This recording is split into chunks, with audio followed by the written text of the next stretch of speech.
My husband refused to bury his dead mother for 10 years. Nobody knew he was. Episode 2. Unknown to them, I, Rebecca, was still hiding in the boot of the moving car, the same car where my husband Darlington hid my sister's dead body after stealing it from her funeral. My body shook as the car drove deeper into the dark night. Suddenly, the car stopped. My heart skipped. I peeped through a small crack, and what I saw made my blood run cold. We were in the middle of a thick forest, surrounded by tall trees that covered the moonlight. In front of us stood an old warehouse, painted red, a kind of red that looked too much like blood. I pressed my hand against my chest, trying to control my heartbeat. What is he doing here? Why steal my sister's body? I asked myself. Then I heard Darlington's voice.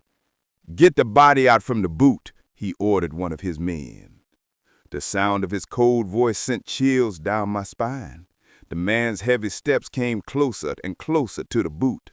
I could hear his breathing, smell the smoke from the cigarette he was holding.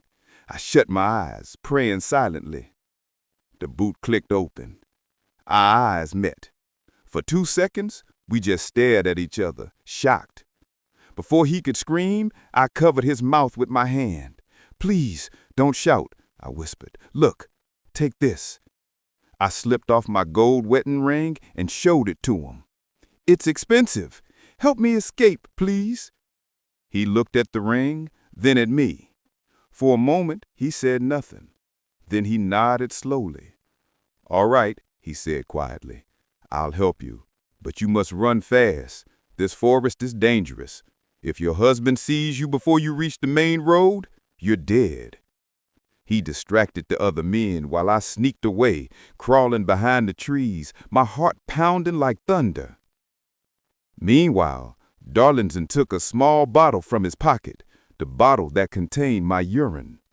His hand shook as he entered the warehouse. I hope I satisfy him this time, he muttered. Inside, the air was thick and cold. Strange symbols were drawn on the walls. Then a deep, old voice echoed from the shadows. You're late, Darlington. Darlington bowed slightly. I brought the body, sir. They'll bring it here soon. The old man didn't turn around. Good, he said in a slow voice. You've given me your mother and now your wife's sister. All that's left is Rebecca. I want her body before this week ends, or you will die. Darlington swallowed hard. Yes, sir. Just give me 5 days. If I gave you my mother, I can give you Rebecca too. Good. Then you will be rich and finally free to bury your mother.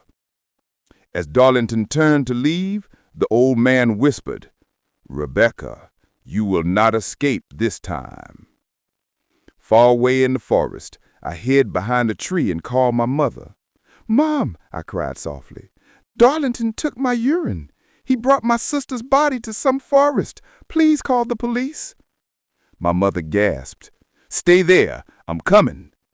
But instead of calling the police, she dialed Darlington's number.